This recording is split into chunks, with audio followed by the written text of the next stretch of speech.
अस्सलाम वालेकुम मुअज़्ज़िज़ सामीन हज़रात।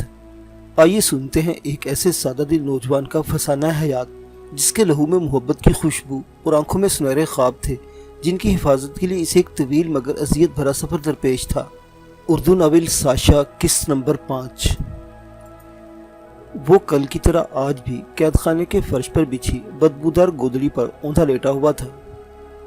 अगरचे इसकी पूंछ और पहलुओं के जख्म काफ़ी हद तक बेहतर हो गए थे और पहले जैसी तकलीफ नहीं थी, फिर भी इसने औंधा लेटना ही मुनासिब समझा था।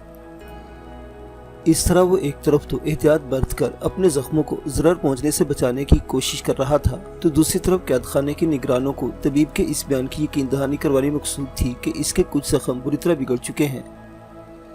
खामोशी से औंधे पड़े होने के बावजूद इसकी तमाम हिस्सियात इस वक्त पूरी तरह बेदार थी और बंद आंखों के पीछे नींद का नामो निशान तक नहीं था। इसने लुइस और हबशी निगरान की गुफ्तगू की रोशनी में तबीब और इसके नायब सुलेमान को बताया था कि लुइस का कैद खाने से फरार 1-2 रातों के दरमियान किसी वक्त भी अमल में आ सकता है, लेकिन अब इसे यकीन था कि लुइस को आज रात ही कैद खाने से फरार करवाया जाएगा। कल इससे दोस्ताना लहजे में बहुत सी गुफ्तगू करने वाले लुइस ने आज पूरे दिन इसकी तरफ रुख नहीं मोड़ा था। यह नहीं था कि वो इससे जानबूझकर बेइतनाई बरत रहा था, बल्कि ऐसा लगता था कि आज इसे खुद पर काबू नहीं है।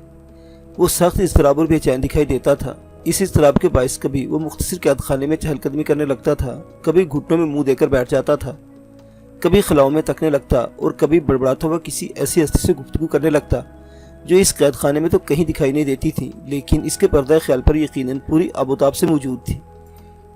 इसने अपने लिए आने वाला खाना भी नहायत बेदिली से वसूल किया था और चंद लुकमों से ज्यादा हलक से नीचे नहीं उतार सका था।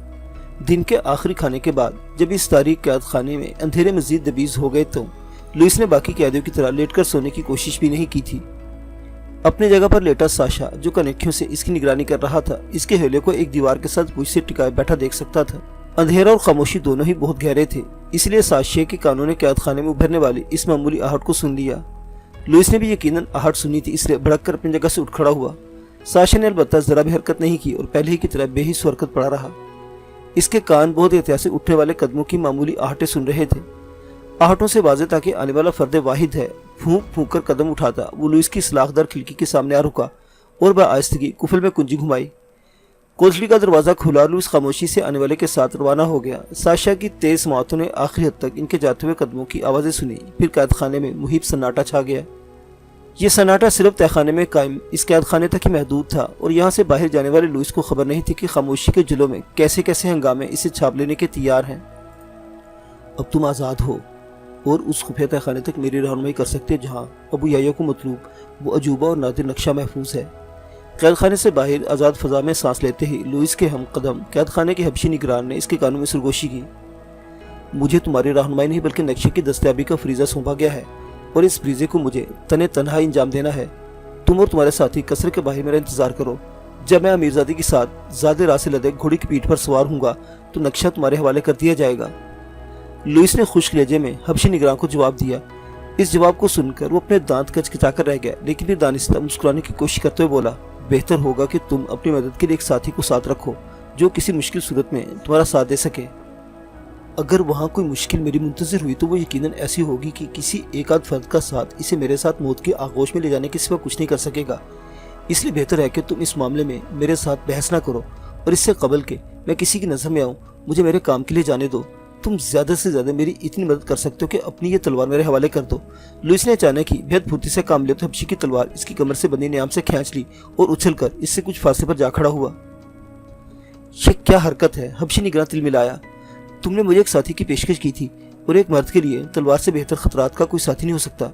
लुइस ने इसे जवाब दिया और एक लम्हे के तवक्कुफ के बाद बोला, अब तुम जाओ। घंटा भर बाद अमीरजादी की ख्वाबगाह के बाहर हमारी मुलाकात होगी। ख्वाबगाह से कसर के दरवाजे तक हमारी हिफाजत पहुंचना तुम्हारी जिम्मेदारी है। अपनी बात कहने के बाद वो मजीद वहां रुका नहीं और कसर की नीम तारीख राहदारियों में एक छलावे की तरह दौड़ता हुआ गायब हो गया। वो चंद अफराद जो खामोशी से इसका पीछा करने की नीयत से कोने खुदरों में छुपे हुए थे, मुंह तकते रह गए। लुइस को जब ये इत्मीनान हो गया कि अब कोई आंख से नहीं देख रही तो कसर के इस मखसूस गोशे का रुख किया जहां इस खुफिया कमरे तक जाने वाला रास्ता निकलता था, जहां वो नक्शा रखा था जिसकी हिफाजत कई नस्लों से की जा रही थी और पेशन गोई के मुताबिक अब वो वक्त आ चुका था जब इस नक्शे की हिफाजत करने वाले इससे इस्तेफादा कर सकते थे। ईसाई घराने से ताल्लुक़ रखने वाले लुइस की किस्मत थी कि इसका दादा وہ ماہر مہندس تھا جس نے اس قصر میں خفیہ کمرہ اور خفیہ راستے تعمیر کرنے کے سلسلے میں کلیدی کردار ادا کیا تھا۔ قصر کی تعمیر کے فوراً بعد اس کے دادا کی موت واقع ہو گئی تھی اور موت کی وجہ ہیضہ قرار پائی تھی، لیکن کچھ کہنے والے دبی زبان میں کہتے تھے کہ موت کی وجہ زہر خورانی تھی، اور یہ زہری سے اس خدمت کے جواب میں دیا گیا تھا جو اس نے قصر کی تعمیر کے سلسلے میں کی تھی۔ دبی زبان میں یہ بات کہنے والے لوئس کے اپنے ہی خاندان کے لوگ تھے، لیکن ان میں سے کسی نے کبھی کھل کر یہ بات کہنے کی جرات اس لیے نہیں کی تھی کہ وہ لوئس کے انجینئر دادا کو اس کی خدمت کے نتیجے میں ملنے والے بیش قیمت انعام و اکرام پر خوب عیش و عشرت کی زندگی گزار رہے تھے۔ عیش و عشرت کی لت عموماً انسان کو حق بیانی سے روک دیتی ہے، چنانچہ لوئس کے باپ سمیت اس کے چچاؤں نے بھی کبھی اپنے باپ کی موت کے سلسلے میں کبھی کسی تحقیق کا مطالبہ نہیں کیا اور مرے ہوئے باپ کے مال پر عیش کرتے رہے۔ عیش و عشرت کے یہ دن لوئس کے بچپن تک قائم رہ سکے اور عیاشی اور تن آسانی نے جلد اس کے باپ اور چچاؤں کو کلاش کر ڈالا۔ اب لوئس کے خاندان پر غربت کے سائے راج کرتے تھے اور وہ ان معززین میں سے نہیں رہے تھے جنہیں عمرہ اپنے ساتھ عزت سے بٹھاتے تھے۔ حقیقت یہ تھی کہ اب تو ان سے اسلام دعا کا تعلق بھی بس انہی معززین نے رکھا ہوا تھا جن میں اب بھی پرانی وفاداری باقی تھی۔ اپنے خاندان پر یہ برے دن آنے سے قبل جب لوئس کا شمار معززین کے بچوں میں ہوتا تھا، لوئس ایک ایسی درسگاہ میں زیر تعلیم رہا تھا جہاں بہت سے عمرہ کے ساتھ ساتھ امیر ارغل کی خوبصورت اور نازک اندام بیٹی حورم بھی زیر تعلیم تھی۔ یہ وہ وقت تھا جب ان کا شعور پختہ نہ تھا اور وہ صنف مخالف کی کشش یا محبت کا ڈھنگ سے ادراک بھی نہیں رکھتے تھے، لیکن ان کے دلوں میں ایک دوسرے کے لیے وہ عجیب سا انس پیدا ہو چکا تھا جس نے جدا ہونے کے بعد بھی انہیں ایک دوسرے کو بھولنے نہیں دیا۔ حورم کو ذرا سا قد نکالتے ہی مدرسے سے نکلوا کر پردے میں بٹھا لیا گیا اور لوئس اپنے خاندان کی مالی ابتری کے باعث اس مدرسے میں حصول علم کا اہل نہیں رہا۔ دوری شاید دونوں کو ایک دوسرے کو فراموش کرنے کے اسباب پیدا کر ہی دیتی، لیکن لوئس کی چھوٹی بہن انتونیا کی قصر میں ملازمت نے دو بچھڑ جانے والوں کے درمیان پل کا کردار ادا کرنا شروع کر دیا۔ انتونیا سے بتاتی کہ اب حورم کتنی بڑی ہو گئی ہے، عمر کا ہر برس حورم کے شباب کو کیسے چار چاند لگا رہا ہے، اس کی ہنسی کلیسا کی گھنٹیوں سے زیادہ مترنم ہے، اس کی چال کے آگے ہرنی کی چال مات ہے، اور سب سے بڑھ کر کے اس نے اپنے بچپن کے مکتب لوئس کو آج تک فراموش نہیں کیا۔ تو لوئس کے دل کی دھڑکنیں بے ترتیب ہو جاتی اور وہ حورم کی ایک جھلک دیکھنے کے لیے تڑپ تڑپ جاتا۔ ادھر انتونیا حورم سے بھی لوئس کے قصے بیان کرنے میں بخل سے کام نہ لیتی تھی۔ لوئس کی وجاہت شعر و شاعری میں دلچسپی اور کھیل کے میدان میں برتری کے ان گنت ایسے واقعات تھے جنہیں سن کر حورم کے دل میں بھی لوئس کو دیکھنے کا اشتیاق جاگ اٹھتا۔ اس اشتیاق کو انتونیا کے ذریعے حورم تک پہنچنے والے لوئس کے اشعار نے مزید بھڑکایا۔ وہ محسوس کرنے لگی کہ لوئس کے اشعار میں جس پیکر جمال کا ہجر تڑپتا کرلاتا ہے وہ اس کی ذات کے سوا اور کوئی نہیں ہے۔ دونوں طرف بھڑکتی اس آتش نے ملاقات کی راہ نکال لی۔ ذریعہ انتونیا ہی بنی۔ وہ حورم کو باغ کی سیر کے بہانے قصر سے باہر لے جانے میں کامیاب رہی اور ساتھ کے پہرے داروں کی آنکھوں میں دھول جھونک کر باغ کے ایسے گوشے میں دید کو ترستی آنکھوں کی سیرابے کا انتظام کر دیا۔ اس نادان لڑکی کو اندازہ نہیں تھا کہ یہ دید آتش عشق کو اس حد تک بھڑکا دے گی کہ دونوں کے لیے ایک دوسرے کے بغیر جینے کا تصور محال ہو جائے گا اور راستے کی تمام کلفتوں کو خاطر میں لائے بغیر ایک ایسی منزل کی تلاش میں نکل کھڑے ہوں گے جو اصل میں ان کے لیے تھی ہی نہیں۔ لوئس اور حورم کی راہ میں کوئی ایک پتھر تو نہ تھا، سب سے بڑا فرق مذاہب کا تھا۔ سماجی رتبے میں بھی دونوں خاندان ہم سفر نہیں تھے اور معاشی حالت کے اعتبار سے تو لوئس بے حد پست حیثیت کا مالک تھا، لیکن ایک تو ان کی دلی کیفیت، دوسرے عمر کا وہ نازک دور جو انسان کو زمانے کی کسی اصول کی خاطر میں نہیں لانے دیتا اور انسان زمانے کو اپنے اصولوں کے مطابق ہانکنے کی سوچتا ہے۔ وہ دونوں بھی چاہت کے سفر پر اتنے آگے نکل گئے کہ ایک دوسرے کو پانے کے سوا کوئی خیال دل میں نہیں رہا اور وہ کسی دور دیس میں اپنی الگ دنیا بسانے کے خواب دیکھنے لگے۔ اتفاقاً ان دنوں ایک چھوٹا سا حادثہ ایسا ہوا کہ ان دونوں کے درمیان پیغام رسانی کا فریضہ انجام دینے اور کبھی کبھار ملاقات کا انتظام کروا دینے والی انتونیا کو قصر کی ملازمت سے سبکدوش کر دیا گیا۔ انتونیا کا قصور یہ تھا کہ وہ امیر ارغل کی چہیتی بیوی اور حورم کی ستیلی ماں ارسلہ کا قیمتی جواہرات جڑا ایک نازک جام توڑ بیٹھی اور اس جرم کی پاداش میں پشت پر کوڑے کھانے کے ساتھ ساتھ اس پر ہمیشہ کے لیے قصر کے دروازے بند ہو گئے۔ ارسلہ کا امیر ارغل پر اتنا اثر تھا کہ حورم کی خواہش بھی انتونیا پر بند دروازے نہ کھلوا سکی اور حورم اور لوئس کے درمیان قائم رابطے کا پل ٹوٹ گیا۔ کہتے ہیں جہاں چاہ وہاں راہ، لوئس کو بھی حورم تک پہنچنے کی ایک راہ مل گئی۔ ایک روز وہ گھر میں پڑی پرانی کتابیں ٹٹول رہا تھا کہ اسے دادا کی یادداشتوں پر مشتمل ایک ہاتھ سے لکھی کتاب مل گئی۔ کتاب کے بیشتر اوراق کو دیمک چاٹ چکی تھی، جگہ جگہ روشنائی بھی اس قدر مدھم ہو گئی تھی کہ تحریر پڑھنا مشکل تھا، لیکن لوئس چند ایسے ورق پڑھنے میں کامیاب رہا جن سے اس پر انکشاف ہوا کہ عمرہ کے خاندان کے پاس ایک نادر نقشہ ہے और ये नक्शा कसर के एक ऐसे खुफिया कमरे में महफूज किया गया है जिसकी तामीर में इसके दादा का कलीदी किरदार था। इस खुफिया कमरे और इस तक पहुंचने वाले खुफिया रास्ते के बारे में दादा की यादाश्ती किताब ने इसे तफसीलात मिल गई और जहन में एक मनसूबा परवरिश पाने लगा। इलाके के बेशतर लोगों की तरह इसे भी इल्म था कि अमीर अरगल और इसके छोटे भाई अमीर सालिक में अपने बाप की वफात के बाद से कोई ऐसा तनाज़ा जारी है जिसकी बुनियाद पर दोनों भाई एक दूसरे की जान के दुश्मन बन चुके हैं और अमीर अरगल ने अपने असर रसूख से काम लेकर अमीर सालिक पर कसर के दरवाजे बंद कर दिए हैं। दादा की यादाश्तों ने इस पर वजह तनाज़े वाज़े कर दी और इसे लगा कि वो इस तनाज़े का फ़ायदा उठाकर हुरम के उसूल की राह निकाल सकता है। इसने बेहद एहतियात से चंद ऐसे लोगों के सामने खुफिया कमरे और खुफिया रास्ते से अपनी आगाही का जिक्र छेड़ा जिनके बारे में इसे गुमान था कि वो अमीर सालिक के हमदर्द हैं। इसका ख्याल था कि वो लोग अमीर सालिक तक ये बात जरूर पहुँचाएंगे और वो इस अहम नक्शे के उसूल के बदले अमीर को अपनी भतीजी का हाथ अपने हाथ में देने पर राजी कर सकेगा। इसकी उम्मीदों के बरखिलाफ अमीर सालिक ने तो बराह रास्त इससे रब्ता नहीं किया, लेकिन वो एक दिन अचानक अबू याह्या के रूबरू पहुंचा दिया गया। इस मुलाकात में अबू याह्या ने इस पर इंकशाफ किया कि बज़ाहिर वो अमीर अरगल का साथी और हमदर्द है, लेकिन असल में अमीर सालिक के मफादात की हिफाजत के लिए अमीर अरगल का कुर्ब हासिल किए हुए है और इस वक्त अमीर सालिक की सबसे बड़ी ख्वाहिश यह है कि आबा की वरासत वो नादिर नक्शा इसके कब्जे में आ जाए। इस मौका पर लुइस ने जुर्रत से काम लेते हुए अबू याह्या से पूछा था, अमीर सालिक इस नक्शे के हुसूल की क्या कीमत अदा कर सकता है? कोई भी मुँह मांगी कीमत, अबू याह्या ने बिला तवक्कुफ जवाब दिया। और अगर मैं बदले में इसकी भतीजी हुरम को मांगू तो? लुइस के सवाल ने पल भर के अबू याह्या को दम्बा खुद कर दिया, लेकिन फिर वो खुद को संभाल कर मुस्कुराया था और इसने लुइस से कहा था, तुम्हें ये कीमत भी अदा की जा सकती है, लेकिन शर्त यह होगी कि तुम हमारे तय करदा तरीकाकार के मुताबिक चलो। इसके बाद अबू याह्या ने इसे सारा खेल समझाया था। इसने लुइस को एहसास दिलाया था कि अगर अमीर सालिक अपने बड़े भाई अमीर अरगल पर गलबा हासिल कर ले तब भी इसके लिए मुमकिन ना होगा कि वो खुले बंदो अपनी भतीजी का हाथ एक अदना दर्जे के ईसाई लड़के के हाथ में दे सके। हाँ, खुफिया तौर पर इसकी ये ख्वाहिश इस तरह पूरी की जा सकती है कि अमीर सालिक पर कोई इल्ज़ाम ना आ सके। फिर अबू याह्या ने इसे पूरा मंसूबा समझाया था। इस मंसूबे के मुताबिक पहले इसे अमीर सालिक के जासूसों की हैसियत से गिरफ्तार करके कसर के तहखाने में वाक़ई कैद खाने तक पहुँचाया जाना था, फिर बाकी मराहिल तय होने थे। लुइस ने इस मंसूबे पर रजामंदी जाहिर करने के साथ साथ ये बात वाज़ेह कर दी थी कि वो खुफिया रास्ते और खुफिया कमरे के बारे में किसी को कुछ नहीं बताएगा और वो खुद नक्शा हासिल करके इसका अमीरजादी से तबादला करेगा। अपनी कम उम्री और नातजुर्बाकारी के बावजूद इसे इतना शूर तो बहरहाल था कि वो लोग इसे धोखा दे सकते हैं, इसलिए मुमकिन एहतियात बरतने की कोशिश की थी। कैद खाने में कदम रखते इसे अपनी इस एहतियात के दुरुस्त होने पर यकीन हो गया था। हबशी निगरां जो अबू याह्या का खास आदमी था, इस पर एक कहर बनकर टूटा था और मुसलसल कई दिन तक दर्दनाक तशद्दुद का निशाना बनाकर इससे खुफिया रास्ते और कमरे तक रसाई के लिए मालूमात हासिल करने की कोशिश करता रहा।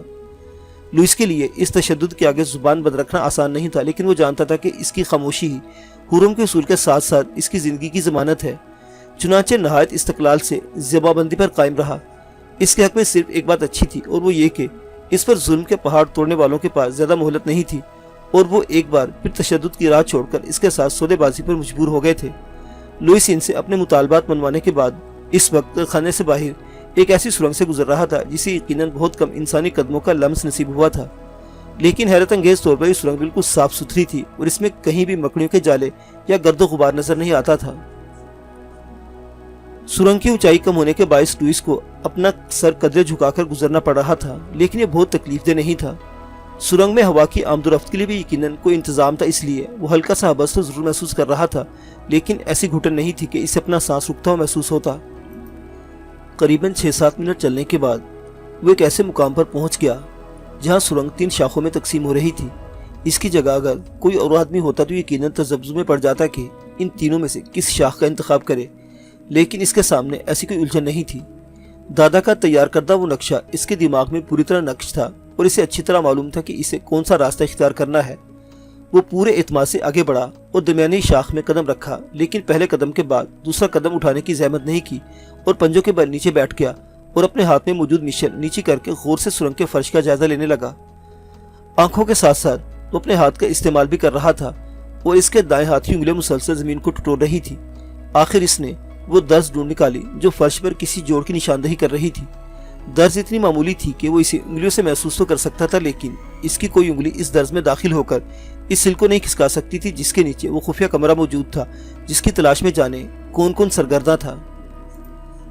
लुइस ने जलती मशल सुरंग की एक दीवार के साथ टिकाई और न्याम से तलवार निकालकर दर्ज में दाखिल कर दी।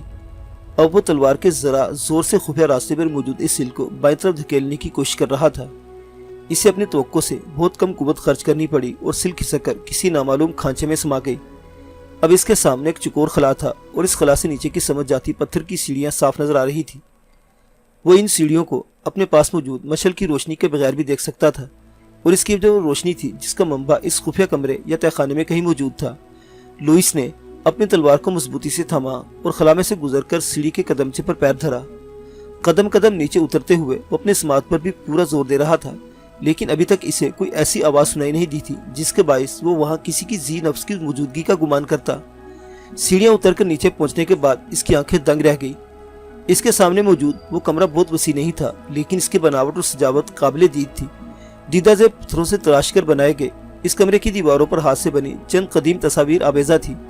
छत से एक बड़ा सा खूबसूरत फानूस झूल रहा था। शीशे के एक बड़े मर्तबान में रंग बिरंगी मछलियां तैरती फिर रही थी और एक तरफ बने सोने के छोटे से आतिशदान में आग रोशन थी। इस आग को देखकर लुइस के ज़हन में लोगों की जुबानी सुनी चंद दास्तानें याद आने लगी। कहने वाले कहते थे कि अमीर अरगल और अमीर सालिक के आबाओ अजदाद मजूसी थे और इन आतिश परस्तों की औलादों में अब भी कहीं न कहीं आग के लिए अकीदत और मोहब्बत मौजूद थी। इस खुफिया कमरे में जहां इस खानदान का एक नहायत खास और नादिर राज एक नक्शे की सूरत में मौजूद था, सोने के आतिशदान में आग का जलना इस अमर की तस्दीक भी थी कि वाकई इस खानदान के लिए आज भी आग एक बेहद काबिल इज्जत शय है। लेकिन क्या आग सिर्फ एक शय थी? लुइस ठटका। आग तो जिंदगी की अलामत थी जिसे रोशन रखने के लिए इंसानी हाथों की हाजत होती है। वो इंसानी हाथ कहाँ थे? ये देखने के लिए वो अपनी पुश्त की तरफ मुड़ता। इससे कबल इसके गले में एक फंदा डालकर खींचा जा चुका था और साथ ही तलवार की नोक भी इसकी गर्दन पर रख दी गई थी। फंदा इसके गले में इस हद तक तंग था कि वो सांस लेने में दुश्वारी महसूस कर रहा था और इसकी आंखें हल्कूम से बाहर निकल आई थी। इन फटी फटी आंखों के साथ अब वो अपने सामने रोशन आग के साथ शीशे के मर्तबान में तैरती रंग बिरंगी मछलियों को भी देखता अपनी अक्ल पर मातम कर रहा था। कमरे की गैर मुतवक्को आराइश ने इस हद तक इसे मबहूत कर दिया था कि इसे फौरी तौर पर खुद को दरपेश खतरे का इदराक नहीं हो सका था और अब वो खतरा इसकी पुश्त पर खड़े से हुक्म दे रहा था, तलवार फेंक तो वरना तुम्हें मजीद सांस लेने की मोहलत नहीं मिल सकेगी। हुक्म देने वाले के लहजे में दरिंदे की सी गुर्राहट थी। लुइस ने एक झुरझुरी सी ली और बगैर किसी पसो पेश के तलवार फेंक दी। तलवार फेंकते ही इसकी गर्दन पर रखी तलवार की नोक हटा ली गई, लेकिन गले में पड़े फंदे का तनाव बरकरार था। लुइस ने फितरी तौर पर फंदे को ढीला करने की ख्वाहिश में अपने हाथ को ऊपर उठाना चाहा, लेकिन इसे मोहलत न मिल सकी। पीछे से इसके दोनों हाथ पकड़कर खींचे गए और पलक झपकते में इसी रस्सी में जकड़ दिए गए जिसके एक सिरे पर बंधा फंदा इसकी गर्दन को जकड़े हुए था। हाथों को जकड़ने के लिए इस बेरहमी से काम लिया गया था कि रस्सी के तनाव से लुइस की गर्दन पीछे एक जानिब कदरे झुक गई थी। एक तो सांस की नाली पर पड़ता दबाव, दूसरे गर्दन का खैर फितरी तौर पर पीछे की तरफ झुकाव। लुइस दोहरी अजियत में गिरफ्तार हो गया। पीछे की तरफ झुकी गर्दन के तनाव से निजात के लिए गर्दन को सीधा करने की कोशिश करता तो गले में पड़ा फंदा मजीद तंग होकर इसके लिए सांस लेने के अमल को और भी ज्यादा दुश्वार बना देता। अभी वो नाजिल होने वाली इस मुसीबत से निकलने की कुछ भी नहीं सोच सका था कि इसके दोनों पैर भी रस्सी में जकड़े गए। अब जबकि वो पूरी तरह बेबस हो चुका था, इसकी पूंछ पर मौजूद शख्स इसके सामने आ खड़ा हुआ। इस शख्स को देखकर लुइस की बाहर को उबली हुई आंखें मजीद उबल आई। लंबे उलझे हुए और बेहद गंदे बालों वाले इस शख्स के जिस्म पर जनाना लिबास था। इस बोसीदा से जनाना लिबास पर भी मैल की इतनी तहें चढ़ी हुई थी कि जितनी इसके जिस्म पर गदली आंखें, बेहद गंदे पीले दांतों और मैल से भरे ना तराशीदा नाखूनों वाले इस शख्स को देखकर ऐसा लगता था कि जिंदगी भर इसे साबुन और पानी समेत ऐसी कोई शय मुयस्सर नहीं आई थी जिसकी मदद से वो अपने लिए सफाई का एहतमाम कर पाता। वो हल्की हल्की खुशबू में बसे इस खूबसूरत और साफ सुथरे कमरे का मुतजाद था, लेकिन था कहना भी शायद मुनासिब नहीं था। अपनी तकलीफदेह हालत के बावजूद लुइस की आंखों ने दाढ़ी मूंछों के बजाय हल्की रोए और जिस्म की मुनावट को देखकर इसके बारे में अंदाजा कायम कर लिया था कि दरअसल वो एक मुखन्नस था। अजीब सितम था कि वो जिसने हुरम को पाने की चाह में बड़ी जवामर्दी से मुश्किलात का मुकाबला किया था, अपनी मंजिल से इतना करीब आने के बाद एक मुखन्नस के हाथों बेबस हो गया था। मुखन्नस जुबान से एक लफ्ज निकाले बगैर कुछ देर इसे अपनी सुर्ख आंखों से घूरता रहा, फिर मुस्कुराया। इसकी मुस्कुराहट भी वहशतनाक थी और बिल्कुल ऐसा लग रहा था जैसे कोई दरिंदा दांत निकोस रहा हो।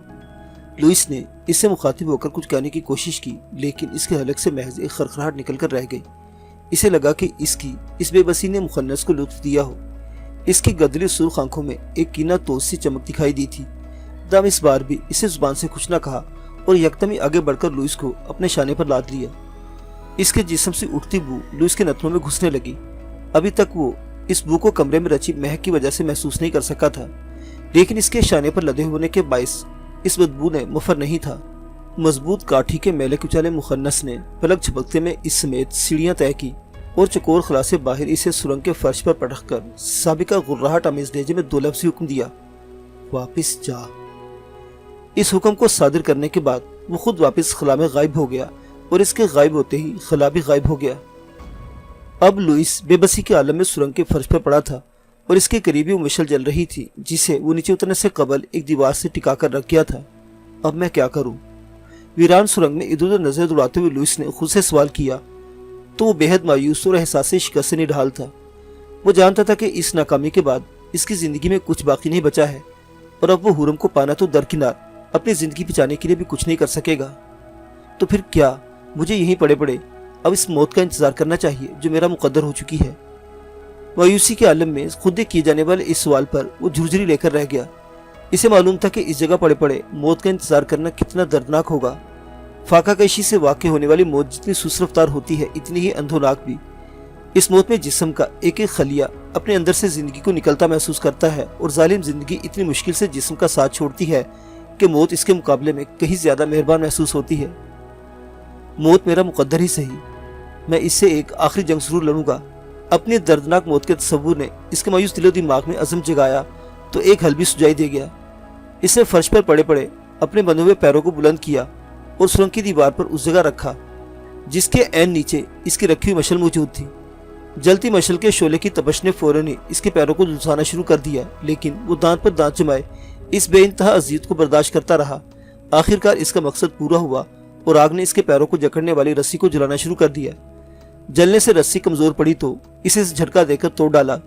पैर आजाद होते ही इसे खुद को हरकत देने में थोड़ी सी आसानी महसूस हुई और नीचे को झुकी हुई गर्दन के तनाव के बावजूद वो किसी न किसी तरह मशल की तरफ पीठ फेर कर बैठने में कामयाब हो गया और सबसे पहले रस्सी के इस हिस्से को जलाने की कोशिश करने लगा जिसकी गर्दन से इसके हाथों तक जा रही थी। रस्सी के इस हिस्से ने आग पकड़ने में ज्यादा देर नहीं लगाई, लेकिन फौरन इस पर एक दूसरी अजियत नाजिल हो गई।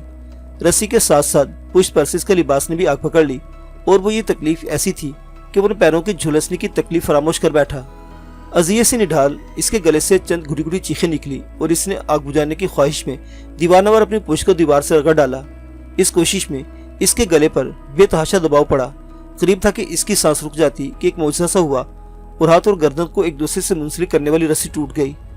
गर्दन के तनाव से निजात होने पर इसने पुश्त और पिंडलियों की झुलसन के बावजूद सुकून सा महसूस किया।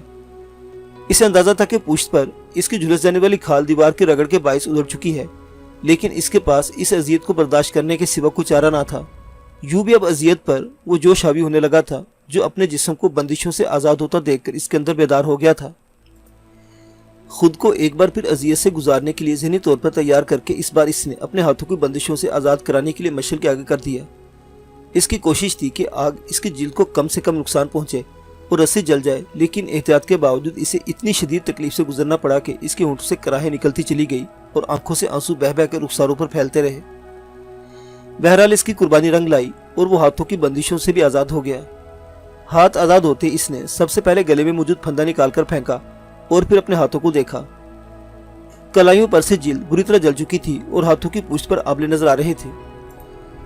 इसे नहीं मालूम था कि आज़ादी की इतनी भारी कीमत अदा करने के बाद आगे इसके लिए कोई राहत मौजूद है या नहीं।